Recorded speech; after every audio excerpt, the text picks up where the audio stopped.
I'm a bit bothered by Ron Swanson's children.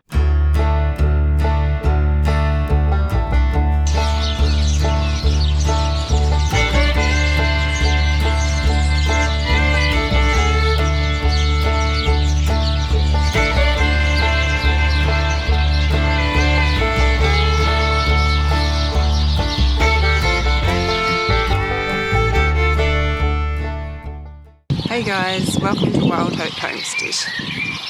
Angus is helping me tag the batch number 2 chickens, which are our, I guess, the new teenagers. It's getting a bit confusing, but they need new tags, so we're doing them now. Okay.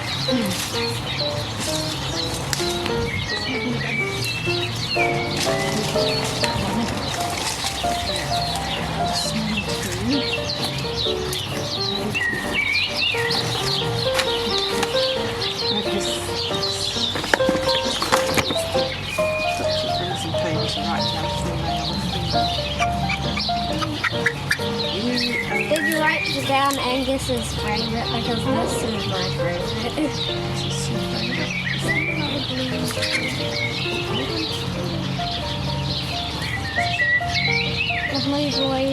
A blue boy with a blue tag.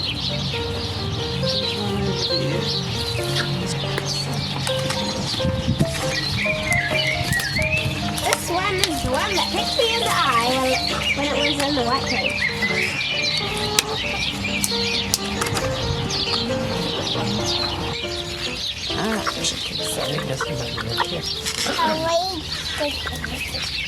What is it? Hello chickies. I don't know if I'm going to read him with these tags.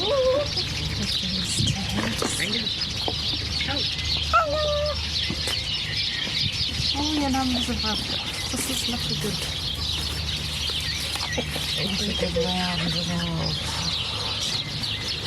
That's not great.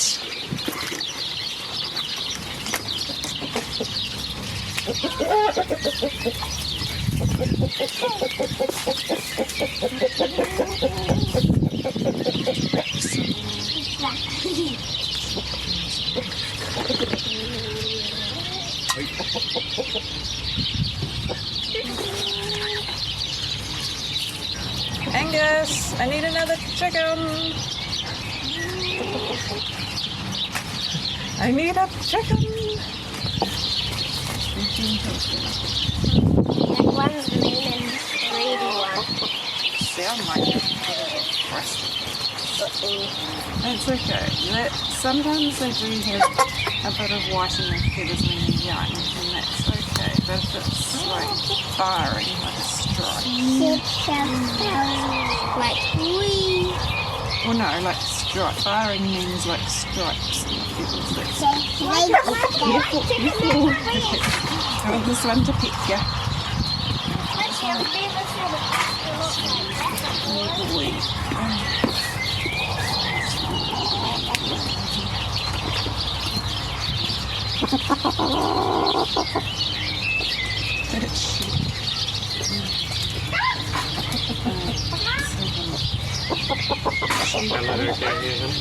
No, I can't.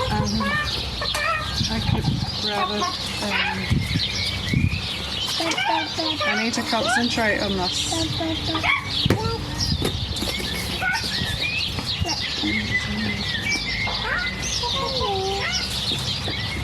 Just leave it stand up. Okay, stand up.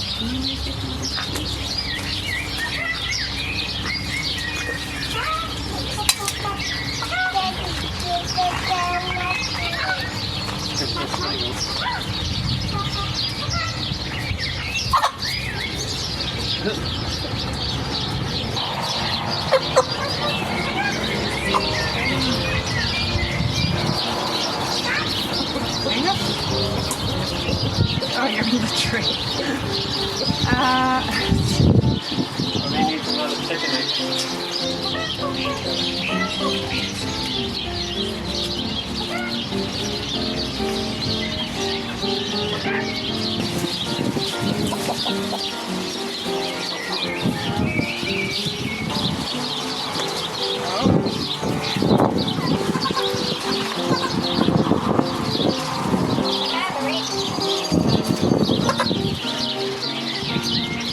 Trying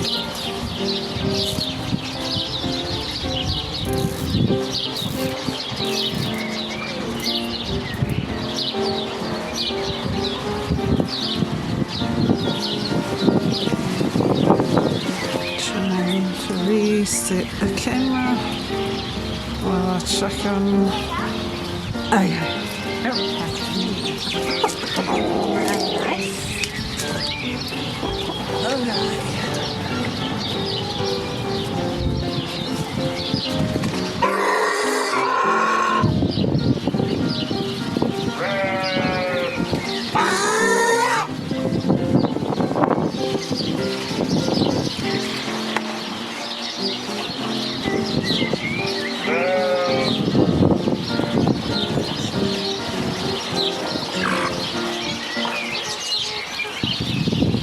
Who's next?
This is Strappy. Those of you who watched the videos with our little spread-legged chick, whose legs I fixed with the tape. He couldn't walk at all. He was just flailing around to start with. And now he's all good.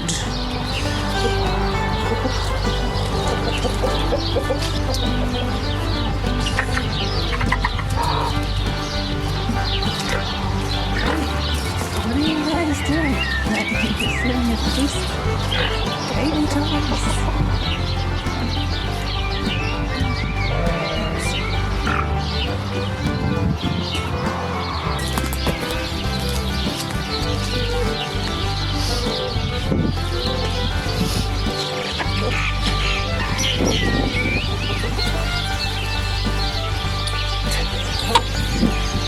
You guys,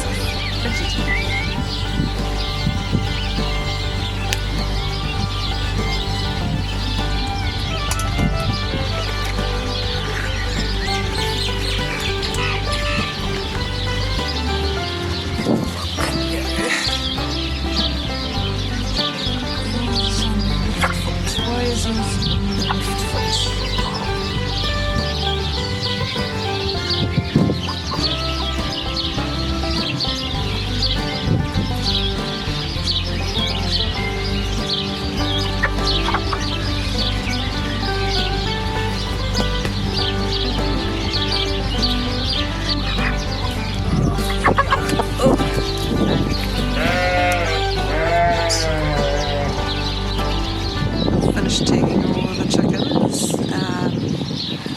At least there weren't too many of them this time, although they're definitely not as friendly as the older batch that Angus spent heaps of time with, but they're doing better. That he's spending a bit of time with them, so they're doing better than they were. Annoying thing with this lot, these are Ron Swanson's children. A lot of them have barring in their feathers, only very sort of subtle barring, but that's not good. It's especially in the black ones, but at least one of the blue ones had some barring as well in its feathers, which is, barring is like lines of a different colour, so like the blue one has some faint bits of darker blue, like stripes in some of the feathers, and the black ones have some faint, like whitish barring, at varying levels. None, like if you're just looking at them walking around, you probably can't notice, but when you look at them close up, it's more obvious, and it's definitely not good. So It's across 3 different hens, mothers, so it's most likely come from Ron Swanson, so I may not be keeping any of them. I'm a bit bothered by Ron Swanson's children and their poor colouring. It's kind of stink. But chicken colour genetics is a tricky thing, and problems can pop up generations down, even if the parents didn't appear to have those particular colour issues. You just never know what's going to pop up sometimes. So at least I didn't keep just him and hatch from just him.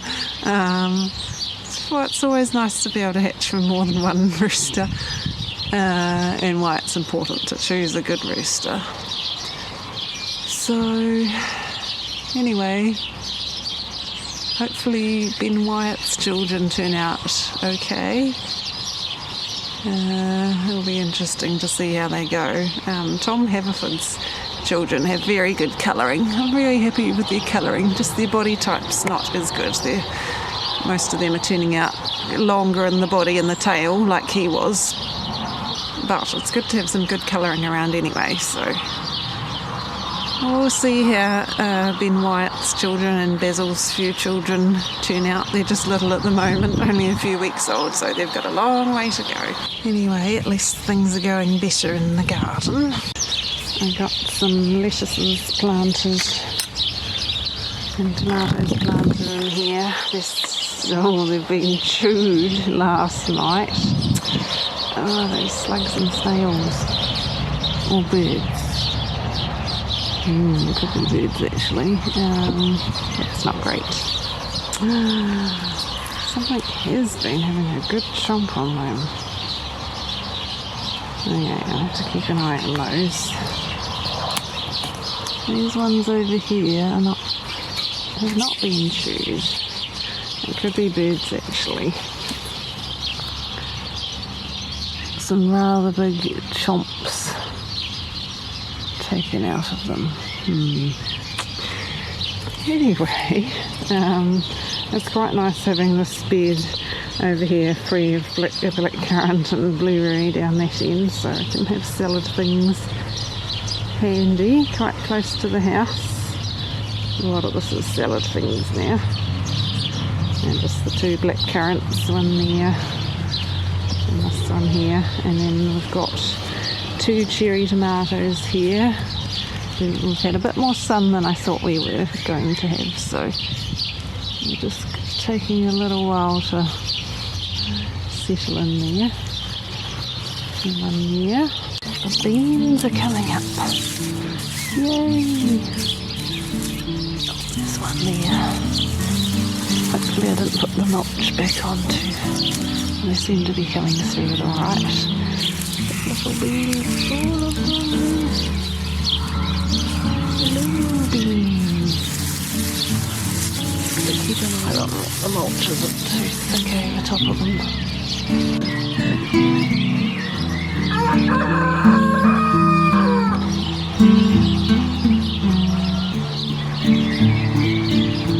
These ones are coming up too. I've just moved the mulch back a little bit just to make sure they can get up alright. We've got our 2 gardens to like the cherry tomatoes in here. It's supposed to fit 4 tomatoes in here, but I got a bit carried away with the beans before I realised. So that's why I have to plant the other 2 elsewhere.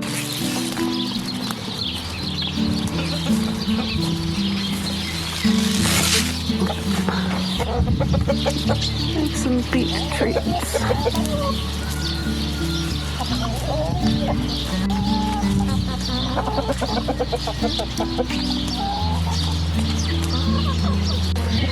Gherkins and cucumbers are doing well. None of them have been decapitated, I don't think, which is always a bonus. We've just got some barley grass popping up that I need to deal with. Popping up from the barley straw. Not hard to get out, but I just need to pull it out before it gets too carried away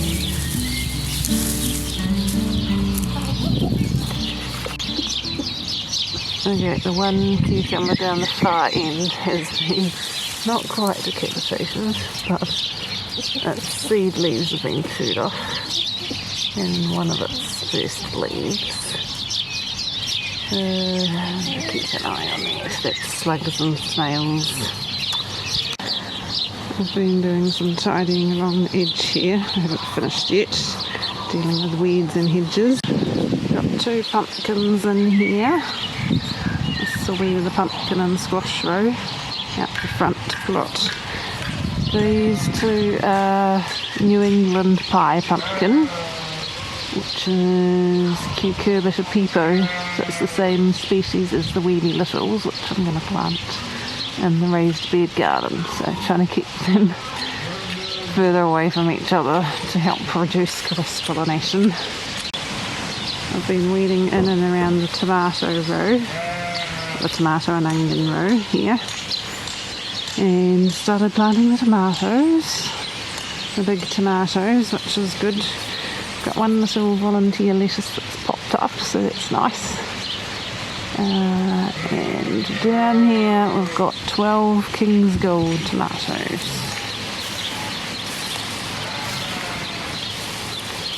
Then we've got a gap I haven't planted yet. And then the 3 Brandywine pinks are down the end there. Might have to give them another water if we don't get rain this afternoon. The rain suddenly disappears. Potatoes are doing well. Most of the purple sprouting broccoli has been used or has gone to seed, but there's still a bit going in there. And volunteer kale in the pass. I pulled out some, but I've left a few that were decent. And I'm waiting for the cabbages to do their heading thing, except I think some of them are starting to get the aphids from the kale. Oh no. Some of them are doing well, and some of them not so much. We're having terrible problems with aphids on the kale. I've never had them like this. Look at that, like really bad. So I'm going to have to pull these out. As much as I want them to drop some seed, they're causing too many pest problems at the moment.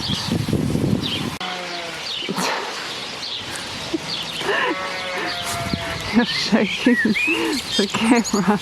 Okay, yes, okay, stop. Got some more weeding to do down here.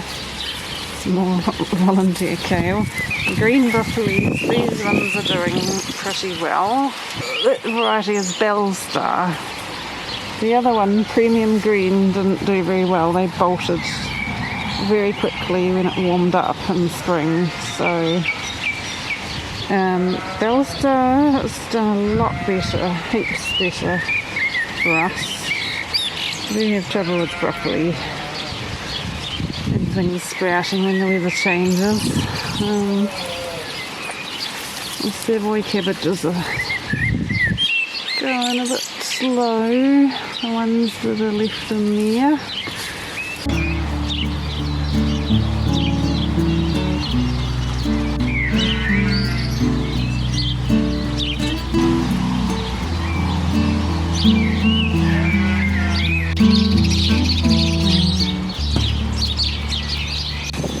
And over by the greenhouse spring, I planted one of the Muskie de Provence pumpkins, which is actually the Cucurbita moschata species, which is related to the same species as the Chuck's winter squash and butternuts. So trying to give a little bit of distance between those and use that to cover the ground. In the meantime, while I'm still working on things over here, the blueberries seem to be holding up alright so far, considering, but it would be nice if we could have a bit of rain to help them settle in. I've been keeping them watered to help them with their transplant. These two, the one at the back's slightly more wilty. Might need to give that one another water, but they're doing alright considering. I think I forgot to mention I planted one of the elderberries in the corner, so that will be good.